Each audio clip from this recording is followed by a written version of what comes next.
이 제가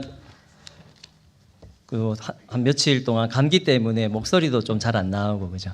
그래가지고 수요 예배 때 찬양할 때도 목소리 잘 안 나오고 그래서 그 성도님들께서 많이 생각해 주시고 걱정해 주시고 기도해 주시고 그래서 참 너무 감사한 마음이 들었습니다. 오늘 기도도 조재일 장로님께서 지쳐 쓰러지지 않게 하시고 하시는 거 보니까 그 쪼매한 목사가 좀 안 돼 보였나 봅니다. 그죠? 농담이고요. 참 안동교회 와서 제가 갚을 수 없는 사랑을 제가 받고 있다라고 그렇게 많이 느낍니다. 그래서 너무나 참 감사드리고 저에게 관심과 기도와 사랑을 주신 모든 분들께 제가 다 갚을 수는 없지만은 대신에 저에게 네, 갚아드리겠습니다. 이사님께 갚을 수 없지만은 저에게 맡겨주신 우리 어린 영혼들에게 그 사랑이 흘러갈 수 있도록 열심히 노력하겠습니다. 오늘은 그 평생교육센터 봉사자 헌신 예배로 드립니다. 평생교육센터가 뭔가요? 예, 감사합니다. 대답해 주셔서. 지금 바야흐로 AI 시대가 다가오고 있죠. 그래서 챗GPT야, 평생교육센터가 뭐야? 이렇게 물어봤습니다. 챗GPT한테. 그랬더니 평생교육센터는 어린이부터 노년층까지 모든 연령의 사람들이 생애 전반에 걸쳐 계속 배울 수 있도록 교육 프로그램을 제공하는 기관을 말합니다. 삐리비리비 이렇게 대답을 해주더라고요. 아주 똑똑합니다. 그죠? 올해 우리 안동 평생교육센터에서는 총 22개, 22개의 강좌가 개설되어서 250여 명의 수강생들이 1년 동안 총 30주 동안 또 열정적인 강좌에는 좀 더 많이 하시는 곳도 계시고 그렇게 강좌별로 교육이 진행됐습니다. 특별히 올해는 평생교육센터 설립 20주년을 맞이하는 날이었습니다. 해입니다. 그래서 2005년에 첫 시작을 했다고 하는데요. 그래서 지난 22일 토요일 영국 아트홀에서 20주년 감사 예배와 전시회와 발표회 시간을 가졌습니다. 교회에서 이렇게 평생교육센터 같은 것을 운영하는 이유는 그 근본적인 이유는 한 가지라고 생각합니다. 그것은 바로 복음 전파의 도구로 사용하기 위함이 아닌가라고 생각을 합니다. 교육받으러 온 수강생들 가운데 아직까지 예수님을 믿지 않는 사람이 있다면 교회에 한 번, 두 번 이렇게 오면서 교회가 익숙해지고 또 개강 때, 종강 때 예배를 드리면서 복음에 대해서 듣고 그렇게 복음을 받아들여서 하나님 나라의 백성이 되기를 원하고 바라고 기도하면서 평생교육센터를 운영하고 있다고 생각합니다. 그렇기에 우리 평생교육센터 위원분들이 참 요즘에 얼마나 바쁘고 할 일 많은 세상입니까? 그죠? 그럼에도 예배 준비하고 발표 준비하시고 또 워낙 베테랑들이셔서 제가 말씀 다 드리지 않아도 알아서 척척척 너무 지금 잘하시거든요. 그래서 너무나 귀한 섬김이다라고 그렇게 생각을 합니다. 너무 감사드리고 또 우리 강사분들도 사실 수강료 많이 못 드리지만은 그렇지만 자신의 재능을 나누면서 강의에 참석하시는 분들이 예수님께로 돌아올 수 있도록 이 강좌가 복음을 전달하는 통로가 될 수 있기를 그렇게 기도하는 마음으로 운영했다고 생각합니다. 맞으신가요? 네, 그렇게 되기를 바랍니다. 하지만 한편에서 이렇게 교회에서 이런 평생교육센터 같은 것을 운영하다 보니까 그러다 보면은 꼭 교회 찬송가뿐만 아니라 가곡이나 가요도 어떻게 연주하거나 부르거나 그렇게 될 수가 있잖아요. 그래서 교회 그것을 부정적으로 보는 시각도 있을 수도 있겠다라는 그런 생각을 해봅니다. 교회에서 무슨 그런 걸 하냐 하면서 말이죠. 충분히 저는 이해합니다. 그리고 그러한 입장의 분들은 하나님 앞에서 바르게 하기 위해서 그러시는 거거든요. 그렇게 저는 이해를 합니다. 하나님께 예배 드리는 곳에서 찬양이 아닌 하나님을 찬양하는 것이 아닌 다른 음악을 틀고 하는 것은 합당하지 않다는 거죠. 그죠? 100번 이해합니다. 또 맞는 말씀을 한다고 생각합니다. 그러나 예수님께서는 누가복음 15장에 보니까 내가 너희에게 이르노니 이와 같이 죄인 한 사람이 회개하면 하나님의 사자들 앞에 기쁨이 되느니라 라고 말씀하셨습니다. 또 집을 나간 아들의 비유를 말씀하시면서도 하나님을 그 아버지를 떠났던 자가 아버지께로 돌아오는 것을 하나님께로 돌아오는 것을 그 어떤 것보다 기뻐하시고 또 기다리고 계신다는 것입니다. 그 마음을 우리가 헤아린다면 그 하나님의 마음을 아버지 하나님의 마음을 우리가 헤아린다면 평생교육센터뿐만 아니라 여러 사역들을 통해서 지역사회와의 그 담을 낮추고 시민들이 교회에 발을 붙이는 것이 자연스러워지면서 그것으로 인하여 한 영혼이라도 하나님께로 돌아온다면 그보다 귀한 것이 어디 있겠습니까? 그렇게 된다면야 평생교육센터 뭐 10개라도 운영해야 되지 않겠습니까? 그죠? 10개 운영하면 안 되는데, 그죠? 너무 많은데. 우리가 하나님이 가장 귀하고 기쁘게 여기시는 영혼 구원을 가장 우선순위로 여겼을 때 그 방법들은 다양하게 이루어질 수도 있다는 것입니다. 경로대학도 지난 목요일에 그 종강 예배를 드렸었죠. 마찬가지라고 생각합니다. 경로대학 하면서 내 나이가 어때서 안동역에서 이런 거 좀 불러줘야 또 어른들이 또 좋아하지 않겠습니까? 그죠? 제가 전에 그 섬기던 교회에서도 그 경로대학을 했었는데요. 그 소풍을 가게 되면은 야, 이 어른들이 어디서 그 힘이 솟아나시는지 버스에서 막 쿵짝쿵짝쿵짝 하시면은 전부 그 중앙 통로 나와가지고 쿵짝쿵짝 막 몸을 이렇게 막 흔드십니다. 그 중에 어떤 분은 그 새벽 이슬 같은 주의 청년이 아니라 진짜 이슬 있죠. 그 참된 이슬, 참 이슬, 막 이런. 처음처럼, 시원. 왜 이렇게 목사 잘 알죠, 그런 거. 그런 거를 생수통에 이렇게 몰래 담아가지고 혼자 이렇게 홀짝홀짝 이렇게 드시는 분이 계시거든요. 얼굴 뻘개져가지고 앞에 나가고 막 이렇게 하시는 분이 계시는데. 근데 어떤 분은 또 꼭 저를 데리고 나와가지고 춤을 같이 추자고 하시는데 전 도저히 그걸 못하겠더라고요.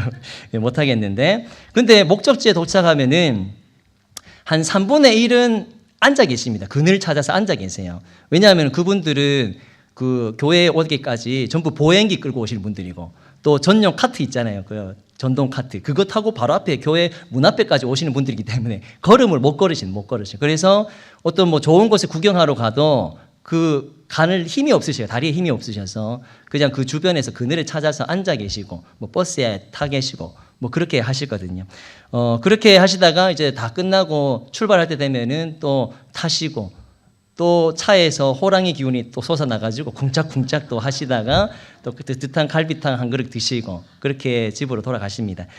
특별한 거 구경하고 체험하고 또 그런 거 하지 않아도 그렇게 함께 시간을 보내는 거 또 그것만으로 만족하며 즐거워하시던 그 모습이 생각이 납니다. 그런 분들 가운데 한 분, 두 분이 또 교회에 나오셔가지고 같이 또 예배를 드리면서 또 세례도 받으시고 그러한 모습들을 볼 때에 아, 이것은 복음 전달의 통로가 되구나 하는 것을 다시 한번 생각해 보게 되었었습니다. 지난 새벽 기도회 때도 한번 말씀드렸었는데 제가 신앙생활 하면서 참 많이 느끼고 깨닫는 것은 하나님께서는 그 사람의 실수조차 하나님의 뜻을 이루는 도구로 사용하는 분이시라는 것입니다. 분명히 이것은 사람의 잘못으로 일어난 일인데 분명히 이것은 잘못된 건데 분명히 이것은 사람의 욕심이 개입되어 있는 것인데 라고 그렇게 생각되는 일에도 하나님께서는 그것조차 사용하신다는 것입니다. 우리 인간들의 악하고 부족함으로 인해서 일어난 일들 가운데도 하나님께서는 그 상황을 사용하시고 하나님의 뜻을 이루어 가신다는 겁니다. 그런 것을 깨닫고 느낄 때에 야, 우리 하나님의 그 생각은 계획은 진짜 우리 인간으로서는 다 표현도 못하고 다 헤아릴 수도 없고 너무나 깊고 넓고 광대하시구나 이러한 것들을 깨닫게 되었습니다. 우리 평생교육센터가 이제 20년을 이어왔으니 앞으로도 30년, 40년 계속해서 복음의 통로로 귀하게 쓰임받게 되기를 기원합니다. 오늘 말씀에서 예수님께서는 무리들이 자기를 에워싸는 것을 보시고는 건너편으로 가자라고 말씀하면서 그 첫 절에 읽으신 첫 절의 이야기가 시작되고 있습니다. 예수님이 많은 사람들이 모이니까 저리 가자라고 하셨습니다. 그래도 항상 사람들을 몰고 다니시고 또 사람들이 오는 것을 기뻐하시고 또 사람들이 있는 곳을 찾아도 가셨지만은 때론 뭐 지겨울 수도 있으셨겠지. 또 이런 생각을 해보게 됩니다. 그 모습 가운데서요. 또 왜 사람들이 모이는 것을 보고 가자 하셨을까? 쉬고 싶은 마음도 있으셨겠죠. 또 우리도 사람들과 어울리는 것을 좋아할 수도 있지만 때로는 조용히 혼자 있고 싶을 때도 있지 않겠습니까? 그런 것을 생각해 볼 때 예수님의 그 모습이 또 한편으로는 충분히 이해가 됩니다. 그런데 그렇게 생각한다면은 또 마음 한구석에는 조금 괜히 서운합니다. 아니 하나님이신 예수님께서 우리와 똑같은 그런 모습이시라니라고 하면서 말이죠. 예수님께서는 온전한 인간으로 오셨기 때문에 또 동일하게 그렇게 느끼시고 생각하실 수도 있겠죠. 그러면 왜 사람들이 모였는데 에워싸는 것을 보고는 저쪽으로 가자고 하셨을까 하면서 본문을 또 보니까 누구에게 가자고 했는지 그 대상이 나오지가 않고 있습니다. 예수님께서 얘들아 하면은 네 예수님 하면서 대답하는 그 제자들, 예수님을 따르는 그 제자들에게 말하신 것도 아닙니다. 어쩌면 자신을 에워싸고 있는 모든 무리에게 예수님께서는 저리로 가자라고 말씀하셨을 수도 있습니다. 그리고 저 건너편이라는 것이 꼭 그 갈릴리 바다 호수 건너편이 아니라 그냥 가까이 있는 저 산 너머일 수도 있고 요 건너편일 수도 있고 그렇게 가까운 곳일 수도 있지 않나 이런 생각도 해보게 됩니다. 그리고 한 가지 더 붙여 생각해 보자면은 예수님께서 저리 가자라고 하셨을 때 내가 가고 싶은 곳으로 이번에는 가보자 이런 뜻으로 말씀하셨지도 않나 이런 생각을 해봅니다. 사람들이 잔뜩 자신을 둘러싸니까 우리 저리로 갈까 하면서 내가 이번에는 내가 원하는 곳으로 가보자 하면서 그 무리들을 인도하셨을 수도 있다라는 것이죠. 저 건너편은 가까운 곳일 수도 있고 먼 곳일 수도 있고 그런데 그곳으로 가자라고 예수님께서 하셨습니다. 자기를 둘러싼 모든 사람들에게 그랬다면 그렇게 말씀하셨더니 서기관 한 명이 나와서 말씀해 보니까 서기관 한 명이 나와서 선생님이 원하시는 곳은 어디든지 저는 가겠습니다라고 말하였습니다. 서기관은 율법 해석자들입니다. 율법이라는 것이 하도 복잡해서 그냥 척 봐서는 이해가 되지 않기 때문에 그것을 해석하는 전문가들이 생겨났는데 그것이 서기관들입니다. 그 율법을 해석하는 그 사람 중 하나가 예수님 가시는 곳은 어디든 가겠어요 라고 말했다는 것은 정말 참으로 대단한 일입니다. 왜냐하면은 예수님께서는 그 율법에 접촉되어서 돌아가신 분이시거든요. 그런데 그 율법 전문가가 아무리 요리 따지고 저리 따져봐도 이분 가는 곳은 내가 꼭 가야겠다라고 고백했다는 것은 정말 대단하고 놀라운 일이죠. 그렇게 서기관 한 명이 그렇게 이야기했는데 예수님께서는 그 말을 듣고 말씀하셨습니다. 여우도 굴이 있고 공중에 나는 새도 거처가 있는데 인자는 머리 둘 곳이 없다라고 말씀하셨습니다. 예수님께서 왜 이런 말씀을 하셨을까요? 예수님을 따르겠다 하는 사람에게 나는 머리 둘 곳이 없다. 예수님을 따른다는 것이 힘들다는 것을 미리 말씀하시는 것일까요? 나를 따라오다가 딴소리 하면 안 된다 하면서 말이죠. 지금 예수님의 이 말씀이 따라오라는 말씀일까요? 아니면 따라오지 말라는 말씀일까요? 어떤 말이지 무슨 말이지 하고 물음표를 찍어보게 됩니다. 그래서 저는 이렇게 해석해 봤습니다. 이 말씀을 나를 따라오다가 진짜 머리 둘 곳이 없는 처지가 될지라도 그래도 나를 따르거라. 예수님의 이 말씀을 저는 따라오라고 해석해 보았습니다. 서기관이 어디든지 갈게요 라고 하니까 예수님께서 그래 따라온나. 그런데 무슨 일을 당하든지 어떤 일이 생기든지 꼭 내가 하는 길로 와야 한다. 이러한 뜻으로 말씀하신 것이 아닌가 생각해 봅니다. 어떠신가요? 예수님의 이러한 말씀에 여러분은 아멘이라고 응답이 되시나요? 아멘입니다. 역시 믿음의 안동교회입니다. 그죠? 나를 따라오는데 무슨 일이 생길지 몰라. 너가 몸이 다칠 수도 있고 마음이 상할 수도 있고 어떤 엄청난 손해가 있을 수도 있는데 그래도 나를 따라오너라 했을 때 아멘으로 응답하는 자에게 복이 있겠죠. 아멘입니다. 그 예수님을 따르는 길은 복된 길이지만은 때로는 어려움이 찾아올 때도 있습니다. 그죠? 세상적으로 볼 때 결코 평탄한 탄탄대로가 아닙니다.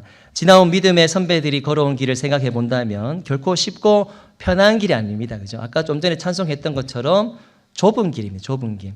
지금 우리가 신앙생활하는 지금 상황은 사실 어떠한 그런 많은 핍박이 없는 시대라고 저는 생각합니다. 하지만 불과 몇십 년 전만 해도 일제강점기 때만 해도 예수님 믿는다고 실질적인 그 물리적인 핍박이 있었지 않겠습니까? 그렇게 예수님을 따라가는 길은 좁고 어려운 길인데도 우리는 이곳에 앉아 있습니다. 오늘 예수님의 이 말씀에 기쁜 마음으로 아멘으로 응답하는 우리 평생교육센터 봉사자들과 또 우리 모두가 될 수 있기를 바랍니다. 이곳에 예배드리는 우리 모두 가운데 여러분의 현 주소가 영적인 현 주소가 어떠한지 또 어떠한 상황에 처해 계시는지 저는 모두 다 알 수 없지만 그럼에도 예수님을 따라가는 저와 여러분이 될 수 있기를 바랍니다.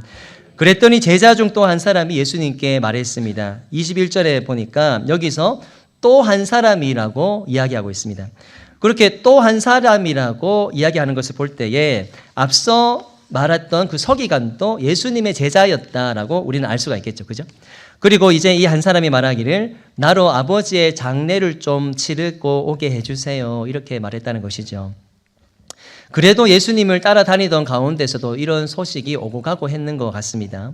그래서 말씀과 같이 이 제자의 아버지는 돌아가신 것 같습니다. 여기서 아버지라고 할 때에 우리가 일반적으로 떠올리는 우리 육신의 아버지라고 생각할 수 있지만 또 이 제자도 그렇게 생각하고 말을 했겠지만 이 시간에는 우리 이 아버지를 아주 귀한 분으로 생각했으면 좋겠습니다. 우리 아버지는 맨날 나를 패기만 하셔, 파리채 휘어지도록 때리기만 하셨어 라고 한다면 아버지 생각하면 좀 귀한 분이 그런 느낌이 조금 덜 들겠죠. 이런 아버지를 대표하는 것이 아니라 제자의 마음엔 나에게 있어서 가장 귀한 사람, 가장 사랑하는 자가 죽었는데요, 그분을 장사하고 오게 해주세요. 이런 의미로 말했다는 것이죠. 나에게 있어서 정말 소중했고 사랑했던 사람에게 마지막 예를 다하게 해주세요라고 말했다는 것이죠. 그랬더니 예수님께서 대답하시기를 22절에서 죽은 자들이 죽은 자들을 장사하게 하고 너는 나를 따르라 라고 하셨습니다. 이거 좀 너무하신 거 아닌가요? 아버지는 나와 가장 가까운 분이시잖아요. 내가 사랑하는 분, 나의 가장 소중한 분이시잖아요. 그런 가까운 사람의 장례를 치르는 자리에 다녀오겠다는데 예수님은 그거 하지 말고 나를 따라오너라 라고 하셨다는 것입니다. 어찌 보면 지금 이 예수님의 모습은 완전 교주와 같습니다. 교주, 그죠? 지금 우리나라에 재림 예수님이 50명이 넘게 있다고 하고 또 자칭 재림 예수라는 교주들이 50명이 넘고 또 스스로 하나님이라고 칭하는 자가 20명이 넘는다고 합니다.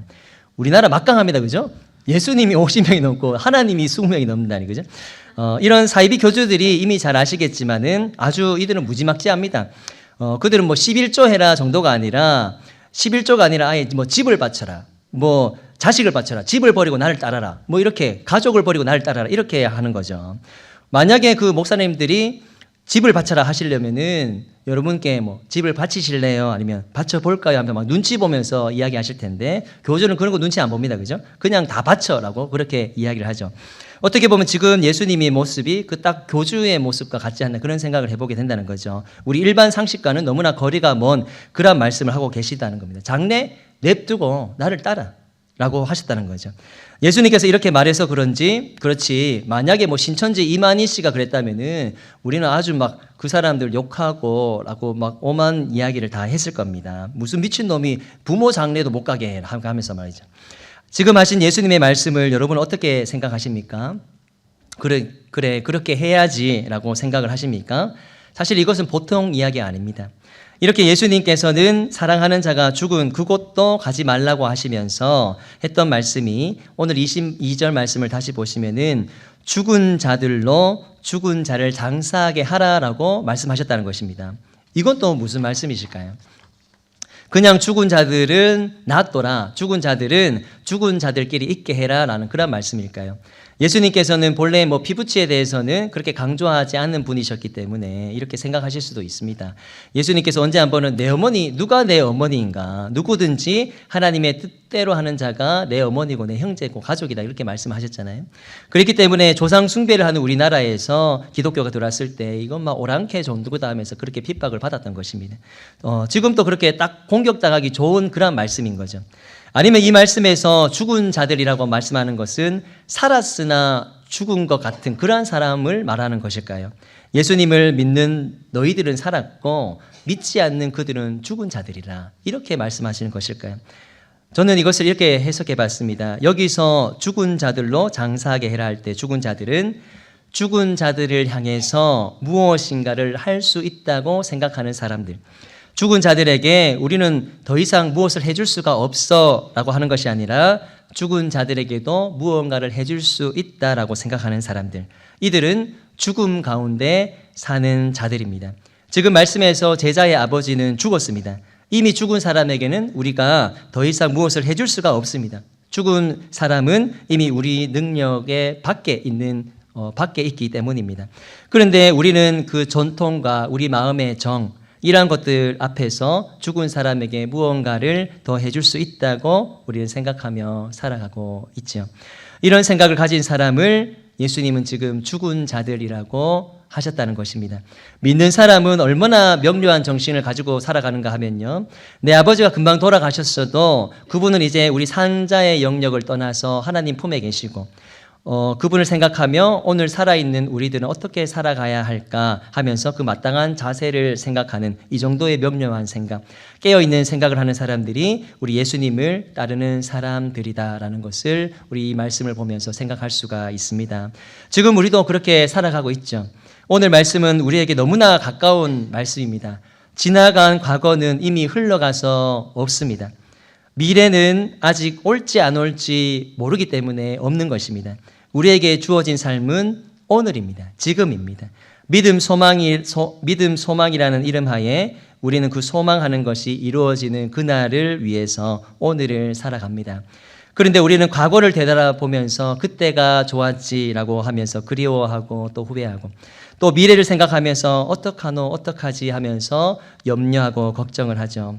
하지만 기억해야 할 것은 우리는 오늘을 살아가는 사람들이라는 것입니다. 예수님께서도 내일 일은 내일 해, 내일 염려해라, 한날의 괴로움은 그날로 족하다라고 말씀을 하셨습니다. 전도서에서도 살아있는 자가 소망이 있다라고 하시면서 곧 오늘을 사는 것은 소망이다 말씀하시고, 또 사는 동안 기뻐하고 선을 행하는 것보다 나은 것이 없다라고 하면서 곧 오늘을 사는 것은 기쁨이라고 우리에게 가르쳐주고 있습니다. 하나님께서는 우리에게 믿음을 주시면서 나에게 다 맡겨라, 그리고 그 일이 이루어지고 이루어지지 않고는 그분 손에 맡기고 너는 오늘을 살아가라 라고 하는 말씀을 우리는 성경 곳곳에서 찾아볼 수가 있습니다. 우리는 오늘을 살아가는 사람들이 되었으면 좋겠습니다. 하나님께서 허락하신 오늘을 기쁘고 즐겁고 감사하게 열심을 다해 사는 삶. 하나님을 믿는 사람은 내일을 염려하지 않습니다. 내일은 염려하는 것이 아니라 기대로 남겨둡니다. 우리에게 허락하신 삶을 하나님께 맡기고 오늘을 기쁨과 감사로 살아가는 저와 여러분이 될 수 있기를 바랍니다. 오늘 말씀은 예수님을 따르는 사람은 어떻게 사는가를 가르쳐주고 있습니다. 예수님을 따르는 사람은 어디든지 예수님이 가는 곳이면은 따라가는 그러한 사람입니다. 그죠? 그 가는 길 가운데 어려움이 있을지라도 내 마음에 좋을 때는 따르고 내 마음에 들지 않을 때는 따르지 않는 것이 아니라 이러한 사람은 내 마음에 좋다고 따라가고 좋지 않다고 따라가지 않는 이러한 사람은 진실로 예수님을 따르는 사람이라고 할 수가 없는 것이죠. 어떠한 상황에도 예수님을 따르는 그 사람이 진짜 예수님을 따르는 사람이고 진정한 예수님의 제자의 모습이라고 생각합니다. 그리고 이 사람들은 과거에 매여 있지 않고 미래를 염려하지 않고 바로 오늘을 살아가는 사람들입니다. 예수님께서 말씀하신 죽은 자들이 죽은 자들을 장사하게 하고 하셨을 때 이 죽은 자들, 그들은 분명히 살아있는 자들입니다. 하지만 이들은 내일에 살고 지난 과거에 사는 사람들입니다. 그렇기 때문에 오늘에는 없는 거죠. 곧 죽은 것입니다. 우리는 오늘을 살아가는 사람 되기를 소원합니다. 미래는 하나님께 맡기고 기대로 남겨두고 허락하신 내일의 하루를 기쁨과 감사함으로 살아가는, 또 주어진 일에 열심을 다해 살아가는 오늘 헌신 예배를 드리는 우리 평생교육센터 봉사자분들과 함께 예배 드리는 우리 모두가 될 수 있기를 간절히 기원합니다.